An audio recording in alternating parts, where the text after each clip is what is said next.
നമസ്കാരം. 95 ഉക്രൈനിയൻ ഡ്രോണുകളാണ് റഷ്യക്ക് നേരെ കഴിഞ്ഞ ദിവസം പാഞ്ഞെടുത്തത്. നോക്കൂ, റഷ്യൻ നേതാവ്, റഷ്യൻ പ്രസിഡന്റ് വ്ളാഡിമിർ പുടിനും അമേരിക്കൻ പ്രസിഡന്റ് ഡൊണാൾഡ് ട്രംപും അമേരിക്കയുടെ മണ്ണിൽ വെച്ച് അലാസ്കയിൽ ഓഗസ്റ്റ് മാസം 15 കൂടിക്കാഴ്ച നടത്തി യുദ്ധവിരാമത്തെക്കുറിച്ച് സംസാരിച്ചതാണ്.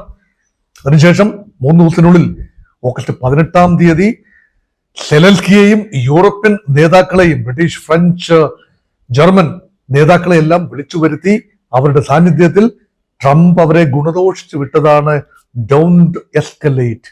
ഇപ്പോഴിതാ ഉക്രൈൻ റഷ്യയെ വീണ്ടും ആക്രമിച്ചിരിക്കുന്നു. ഇത് പുതുമയൊന്നുമല്ല, പക്ഷേ സമാധാന ചർച്ചകൾ ഒരു സ്റ്റേജിലെത്തി നിൽക്കുമ്പോൾ ഇങ്ങനെ ഉണ്ടാകുന്ന ആക്രമണം റഷ്യ തിരിച്ചടിക്കുകയും ചെയ്തു. റഷ്യയിൽ നേരെ മാറിക്കിടക്കുന്ന പടിഞ്ഞാറൻ ഉക്രൈനിൽ ഒരു അമേരിക്കൻ നിർമ്മിത ഫാക്ടറി അറ്റാക്ക് ചെയ്യപ്പെട്ടിരിക്കുന്നു. ഇനി വെറുതെ 95 ഡ്രോണുകൾ എങ്ങോട്ടെങ്കിലും അയക്കുകയല്ല ഉക്രൈൻ ചെയ്തിരിക്കുന്നത്. റഷ്യയുടെ ഏറ്റവും വലിയ ആണവ നിലയങ്ങളിൽ ഒന്നായ ക്രുക്ക് ആണവ നിലയത്തിന് നേരെയാണ് ആക്രമണം നടന്നിരിക്കുന്നത്. അവിടുത്തെ ഓക്സിലറി ട്രാൻസ്ഫോർമർ തകർന്നിരിക്കുന്നു. മൂന്നാമത്തെ ഒരു റിയാക്ടർ തകർന്നിരിക്കുന്നു, ന്യൂക്ലിയർ റിയാക്ടർ. അതിന് 50% പവർ ഔട്ട്പുട്ട് നിശ്ചലമായിരിക്കുന്നു. ആണവ വികിരണത്തിന്റെ തോത് നിയന്ത്രണ വിധേയമാണ് എന്ന് കൂടി ചേർക്കുന്നു. അത് IAEA ഇൻസ്പെക്ഷൻ പറയുന്നത് കാര്യമായ ആണവ ചോർച്ച ഉണ്ടായിട്ടില്ല. പക്ഷേ റഷ്യൻ ആണവ നിലയങ്ങൾ ആക്രമിക്കാൻ ഉക്രൈൻ തയ്യാറായിരിക്കുന്നു എന്നതാണ് ഇവിടുത്തെ പ്രത്യേകത. ഇവിടെ ഡൊണാൾഡ് ട്രംപ് പറഞ്ഞ ഒരു കാര്യമുണ്ട്. അമേരിക്കൻ നിർമ്മിത ഡ്രോണുകൾ അല്ലെങ്കിൽ അമേരിക്കൻ നിർമ്മിത അറ്റാക്കംസ്, അതായത് ആർമി ടാക്ടിക്കൽ മിസൈൽ സിസ്റ്റംസ്, അതാണ് അറ്റാക്കംസ് എന്ന് പറയുന്നത്. അങ്ങനെയുള്ള ചെറിയ ഹ്രസ്വദൂര മിസൈൽ സംവിധാനങ്ങൾ, ഇനി ഡ്രോണുകളെ സംബന്ധിച്ചിടത്തോളം സ്വല്പം ദീർഘദൂര ഡ്രോണുകൾ 305 കിലോമീറ്റർ വരെ ദൂരം താണ്ടാവുന്ന ഡ്രോണുകളാണ് അറ്റാക്കംസ് വിഭാഗത്തിൽപ്പെടുന്നത്. ആ US നിർമ്മിത ഡ്രോണുകൾ ഉപയോഗിച്ചാണ് ആക്രമണം പലപ്പോഴും നടക്കുന്നത്. അത് ചെയ്യരുത് എന്ന് ഉക്രൈന് താക്കീത് കൊടുക്കുമ്പോഴും ഉക്രൈൻ ആക്രമണവുമായി മുന്നോട്ട് പോകുന്നു. സെലൻസ്കിയെ അതിന് പ്രേരിപ്പിക്കുന്ന ഘടകങ്ങൾ എന്തെല്ലാം? ഈ വീഡിയോയിൽ പ്രധാനമായും ചർച്ച ചെയ്യുന്നത് what is prompting Ukraine to go on the offensive despite negotiations taking place. ഇത് വലിയൊരു ചോദ്യചിഹ്നമാണ്. ഇത് നമുക്കറിയാം, ഉക്രൈന്റെ പ്രസിഡന്റ് വൊലോദിമിർ സെലൻസ്കി, അദ്ദേഹത്തിന്റെ രാഷ്ട്രീയ ഭാവി തുലാസിൽ തൂങ്ങുകയാണ്. ഇപ്പൊ പുടിനുമായി സന്ധി ചെയ്ത് അടുത്ത റൗണ്ട് പുടിൻ സെലൻസ്കി ചർച്ചയും, അതിന്റെ അടുത്ത റൗണ്ട് പുടിൻ സെലൻസ്കി ട്രംപ് ചർച്ചയും എന്ന നിലയിലാണ് കാര്യങ്ങൾ പോകുന്നത്. എങ്ങനെ ചർച്ച ചെയ്താലും ടെറിട്ടോറിയൽ ട്രാൻസ്ഫർ, ചില പ്രദേശങ്ങളെങ്കിലും ഉക്രൈന്റെ കൈവശം ഉണ്ടായിരുന്ന ഡൊണസ്ക്, ലുഹാൻസ് പ്രവിശ്യയുടെ സിംഹഭാഗവും റഷ്യക്ക് വിട്ടുകൊടുത്തുകൊണ്ട്, ഒരുപക്ഷെ ഉക്രൈന്റെ ആണവ നിലയം ഉൾപ്പെടെ സ്ഥിതി ചെയ്യുന്ന സപ്രോഷ്യ നിലനിർത്തിക്കൊണ്ട്, ക്രസ്തൻ നിലനിർത്തിക്കൊണ്ട്, ക്രൈമിയയും വിട്ടുകൊടുത്തുകൊണ്ട്, അപ്പൊ ക്രൈമിയയും ഡോൺബാസ് മേഖലയിലെ ചില ഭാഗങ്ങളും വിട്ടുകൊടുത്തുകൊണ്ട് പുടിനുമായി ഒരു ധാരണയിലെത്തുന്ന ആ നിമിഷം വൊലോദിമിർ സെലൻസ്കി രാജിവെക്കേണ്ടി വരും. കാരണം ഒരു രാജ്യം അംഗീകരിക്കില്ല. ഇത്രയും കാലം പോരാടിയത് ടെറിട്ടറി വിട്ടുകൊടുക്കാനായിരുന്നു എങ്കിൽ ഇത് നേരത്തെ ആകാമായിരുന്നല്ലോ. ഈ ചോദ്യം ജനങ്ങൾ സെലൻസ്കിയോട് ചോദിക്കും. ഒരുപക്ഷെ അതുകൊണ്ടാണ് റഷ്യയെ അവസാനം ചർച്ച പരിസമാപ്തിയിലെത്തി എന്തായാലും ടെറിട്ടറി വിട്ടുകൊടുക്കേണ്ടി വരും.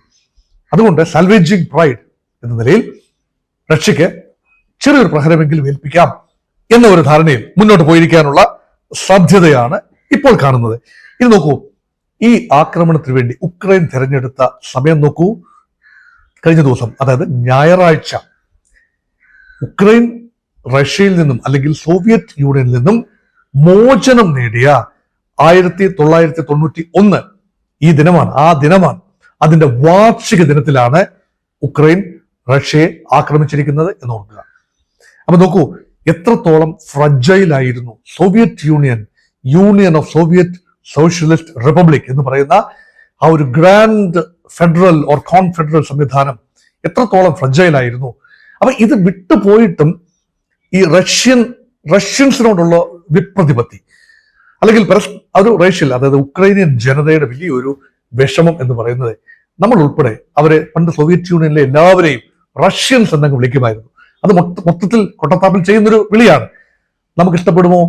ഈ മലയാളിയെ ഈ മദ്രാസി എന്ന് വിളിച്ചാൽ നമുക്ക് ഇഷ്ടപ്പെടുമോ? അല്ലെങ്കിൽ ഉത്തർപ്രദേശ് പിന്നെ ഇന്ത്യക്കാരനെ മുഴുവൻ ഹിന്ദി വാല എന്ന് വിളിച്ചാൽ, വിദേശികൾ വിളിച്ചാൽ നമുക്ക് ഇഷ്ടപ്പെടുമോ? അതുപോലെ ഒരു വിഷയമാണ് ഉക്രൈനിയൻ ജനതയെ റഷ്യൻസ് എന്ന് വിളിച്ചിരുന്ന ഒരു കാര്യം. അപ്പം റഷ്യയോട് പണ്ട് മുതൽ തന്നെ ചെറിയ ഒരു സാംസ്കാരികമായ അകലം പാലിച്ചിരുന്നു. ഒരു കാരണവശ ഒരു വലിയ രീതിയിൽ റഷ്യൻ സഹകരണം ഉക്രൈനുമായിട്ട് ഉണ്ടായിരുന്നു സോവിയറ്റ് കാലഘട്ടത്തിൽ, മറക്കുന്നില്ല. ആണവ നിലയങ്ങൾ ഉൾപ്പെടെ, റഷ്യയുടെ ആണവ ഇന്ധന നിലയങ്ങൾ, ആണവ ബോംബുകൾ ഉണ്ടാക്കുന്ന നിലയങ്ങൾ, ഇനി ആണവായുധങ്ങളുടെ വിന്യാസം, അതുൾപ്പെടെ കസാക്കിസ്ഥാനിലും ഉക്രൈനിലും ഉണ്ടായിരുന്നത് 94-ൽ യൂറോപ്യൻ രാജ്യങ്ങളും അമേരിക്കയും എല്ലാം മധ്യസ്ഥത വഹിച്ച് ഉക്രൈന് കൊടുത്ത ചില ഉറപ്പുകളുടെ അടിസ്ഥാനത്തിൽ റഷ്യക്ക് കൈമാറി എന്നോർക്കണം. അപ്പൊ ഉക്രൈൻ ഒരു ആണവ ശക്തി കൂടിയായിരുന്നു. അവശിഷ്ട സോവിയറ്റ് യൂണിയന്റെ ഒരു പങ്കാളി എന്ന നിലയിൽ ഉക്രൈന്റെ കൈവശം ഉണ്ടായിരുന്ന ആണവായുധങ്ങൾ ഉൾപ്പെടെ റഷ്യക്ക് തിരികെ കൊടുത്തത്, മടക്കി കൊടുത്ത സന്ധിയായത് ഇപ്പോൾ പൊല്ലാപ്പിലായോ എന്നൊരു ചിന്ത ഉക്രൈനിൽ വ്യാപകമാണ്. അപ്പൊ there is a hurt feeling, ഒരു ഒരു റിജക്ഷൻ, ഫീലിംഗ് ഓഫ് റിജക്ഷൻ ഉക്രൈനിൽ വ്യാപകമാണ്. അത് മുതലെടുത്തുകൊണ്ട് റഷ്യക്ക് നേരെ പരമാവധി ആക്രമണങ്ങൾ നടത്തുക.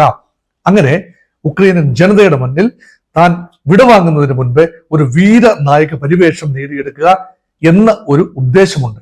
റഷ്യയുടെ ഭാഗത്ത് നിന്ന് ഇതിനെതിരെ ഉണ്ടാകാൻ സാധ്യതയുള്ള ഒരു ആക്രമണം, അത് ആക്രമണമായിരിക്കുമോ അതോ ഒരുപക്ഷെ യുദ്ധം നീട്ടിക്കൊണ്ടു പോകാനുള്ള പുടിന്റെ പദ്ധതിയാകുമോ എന്നതിൽ മാത്രമാണ് സംശയം. കാരണം പുടിൻ ആഗ്രഹിക്കുന്നത് ഒരു പുതിയ ലോകക്രമമാണ്. ഇപ്പോൾ അമേരിക്കയുമായി റഷ്യ സന്ധി ചെയ്ത് ഉക്രൈൻ വിഷയത്തിൽ ഉക്രൈനുമായി സന്ധി ചെയ്ത് ചില ടെറിട്ടോറിയൽ ഗെയിൻ ഉണ്ടെങ്കിൽ പോലും അമേരിക്ക നേതൃത്വം നൽകുന്ന ലോകക്രമം ഒരുപക്ഷെ തുടരും. അതിന് ബദലായി ബ്രിക്സ് കേന്ദ്രീകൃതമായ ഒരു ലോകക്രമത്തിന്റെ സാധ്യത ഉണ്ടാകണമെങ്കിൽ പെട്ടെന്ന് റഷ്യക്ക് യുദ്ധത്തിൽ നിന്ന് പിൻവാങ്ങാനും ആവില്ല. അപ്പൊ China, India, Russia and the rest of the BRICS ഒരുമിച്ച് വരാനുള്ള ഒരു സാധ്യത, ആ പഴുത് നിലനിർത്തിക്കൊണ്ട് തന്നെയാണ് അമേരിക്കയുമായി പുടിനും സന്ധി ചെയ്യാൻ താല്പര്യം. അതുകൊണ്ട് പുടിന്റെ മനസ്സിലൂടെ എന്താണ് പോകുന്നതെന്ന് കൃത്യമായി ഇപ്പോഴും മനസ്സിലാക്കാനാവില്ല. അതുകൊണ്ട് കൂടുതൽ റഷ്യയെയും വ്ളാഡിമിർ പുടിനെയും പ്രകോപിപ്പിക്കുന്ന സെലൻസ്കിയുടെ ഉക്രൈന്റെ നയം, അത് വിരൽ ചൂണ്ടുന്നത് ഒരു പ്രൊട്രാക്റ്റഡ് കോൺഫ്ലിക്റ്റിലേക്കാണ്. അപ്പൊ ട്രംപിന്റെ നോബൽ സമ്മാന മോഹം, സമാധാന നോബൽ സമ്മാന മോഹം വീണ്ടും നെതന്യാഹുവും പുടിനും എല്ലാം ചേർന്ന് തല്ലിക്കെടുത്തിക്കൊണ്ടിരിക്കുകയാണ് എന്ന നിഗമനത്തോടു കൂടി അവസാനിപ്പിക്കട്ടെ. നന്ദി.